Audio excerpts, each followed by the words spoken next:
Hello everybody, welcome to Wikipedia classes. This is Mohit Anand और इस video में प्रीलिम्स 2020 को डिस्कस करेंगे, पॉलिटी के क्वेश्चंस। सो यूपीएससी प्रीलिम्स 2020 का पेपर जो है उसमें जितने भी क्वेश्चंस पॉलिटी के आए हैं उनको डिस्कस करेंगे हम इस वीडियो में। So let's start the video and take question number 1. So first question is, in India separation of judiciary from executive is enjoined by.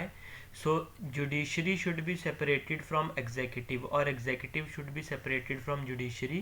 ये कहाँ पे लिखा गया है इंडियन कॉन्स्टिट्यूशन में? तो let me tell you, article 50 of the Indian constitution जो है वो डील करता है separation of executive from judiciary और ये दिया गया है directive principles of state policy के under. Next question is, Rajya Sabha has equal powers with Lok Sabha in. तो राज्यसभा और लोकसभा की सेम पावर किस केस में होती है? तो ध्यान रखिएगा, राज्यसभा और लोकसभा की सेम पावर जो है वो कॉन्स्टिट्यूशन के अमेंडमेंट के केस में होती है. अमेंडमेंट के केस में दोनों को वो बिल जो है वो स्पेशल मेजॉरिटी से पास करना पड़ता है एंड इट इज़ मैंडेटरी कि दोनों हाउसेज उसको पास करें. एक हाउस अगर पास करेगा, दूसरा रिजेक्ट कर देगा तो वो अमेंडमेंट नहीं हो सकती है. सो ध्यान रखिएगा. Otherwise knew all India service create करनी है तो ये पावर राज्यसभा की है. गवर्नमेंट को रिमूव करना है, ये पावर लोकसभा की है. और कट मोशन लाने हैं, ये भी पावर लोकसभा की है. तो राज्यसभा और लोकसभा की सेम पावर जो है वो अमेंडमेंट के केस में होती है. Next question is, which one of the following categories of fundamental rights incorporated against untouchability as a form of discrimination? तो कौन से फंडामेंटल राइट में अनटचेबिलिटी का जिक्र किया गया है? सो आप हम सबको पता है कि वी हैव 6 फंडामेंटल राइट्स और जो पहला फंडामेंटल राइट है, राइट टू इक्वालिटी, उसमें आर्टिकल 14 से लेके 18 तक फंडामेंटल राइट्स आते हैं और 17 आर्टिकल जो है वो डील करता है अनटचेबिलिटी के साथ. तो the right answer is right to equality. इसके अलावा अगर मैं बात बता दूं तो right against exploitation is article 23 and 24. Right to freedom is basically article 19 से लेके आर्टिकल 22 तक. Right against constitutional remedies, right to constitutional remedies is article 32 of the Indian constitution and right to equality is article 14 से लेके article 18 तक और उसमें article 17 आता which deals with untouchability. Next question, along with the budget the finance minister also places other documents before the parliament which include the macroeconomic framework stability statement. The aforesaid document is presented because this is mandated by. तो question में कहा गया है कि जब finance minister budget पेश करता है पार्लियामेंट में तो उसके साथ वो एक स्टेटमेंट भी पेश करता है which is called as the macro economic framework statement. तो किस प्रोविजन के अंडर ये फ्रेमवर्क वाली स्टेटमेंट जो है ये प्रेजेंट की जाती है? तो देखिए, options are long standing parliamentary convention article 112 और आर्टिकल 110 के, आर्टिकल 113 के, या provisions of fiscal responsibility and budget management act 2003. तो ध्यान रखिए, FRBM एक्ट 2003 जो है उसके अंडर ये मैंडेट किया गया है कि आपको एक macro economic framework stability statement जो है वो वो भी टेबल करनी है पार्लियामेंट में. सो ये चीज़ ध्यान में रखिएगा. It is under the provisions of FRBM act. Next question, a constitutional government is defined by definition is a. So इनमें से किसको हमें कॉन्स्टिट्यूशनल गवर्नमेंट बोलेंगे? So government by legislature, popular government, multi party government या limited government. तो remember the right answer is limited government. क्यों? क्योंकि it has to work according to the constitution. वो कॉन्स्टिट्यूशन के बाहर जाके काम नहीं कर सकती, इसीलिए उसके ऊपर लिमिटेशन लगी होती है. लिमिटेशन किसकी? कॉन्स्टिट्यूशन की लिमिटेशन होती है. Next question is, other than fundamental rights which of the following parts of Constitution of India reflects principles and provisions of Universal Declaration of Human Rights? तो फंडामेंटल राइट्स को अगर आप छोड़ दो तो और इनमें से किस में universal declaration of human rights 1948 के प्रिंसिपल्स को जो है वो डिस्कस किया हुआ है या उनको एन्यूमरेट किया हुआ है?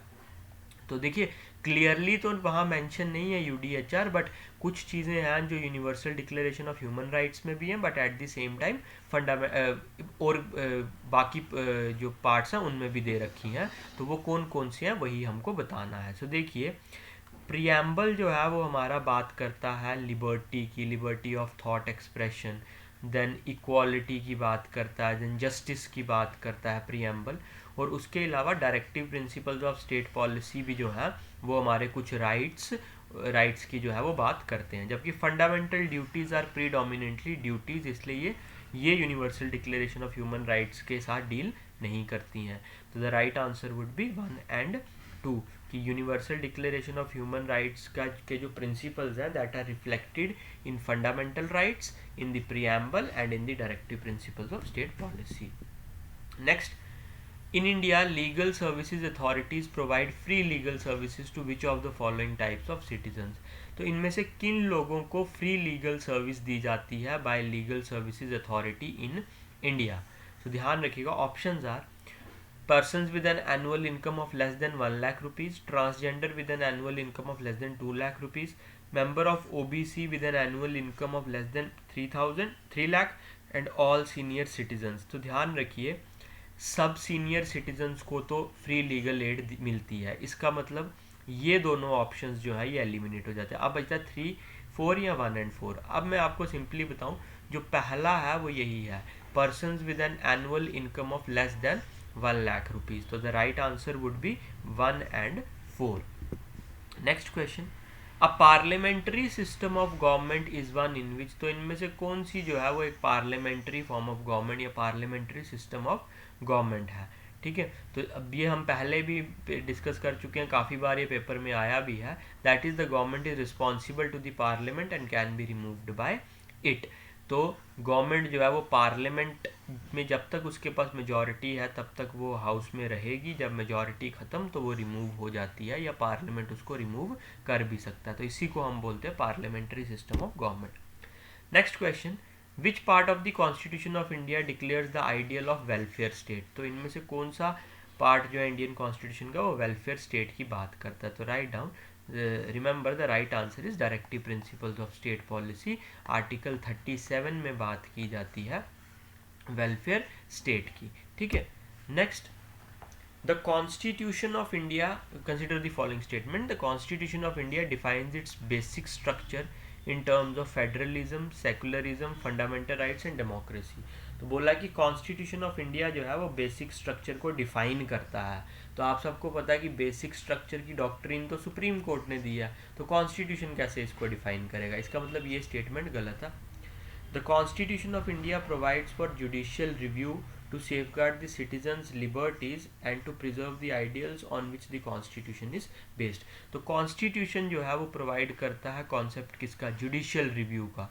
ये सही है, क्योंकि कॉन्स्टिट्यूशन में मैंने आपको बताया था, पहले भी हमने डिस्कस किया था, आर्टिकल 13 जो है that forms the basis of judicial review, कि कोई भी लॉ जो फंडामेंटल राइट्स के, या अगर मैं प्रीडोमिनेंटली बोलूँ तो कॉन्स्टिट्यूशन के अगेंस्ट है, तो उसको इम्प्लीमेंट नहीं किया जा सकता।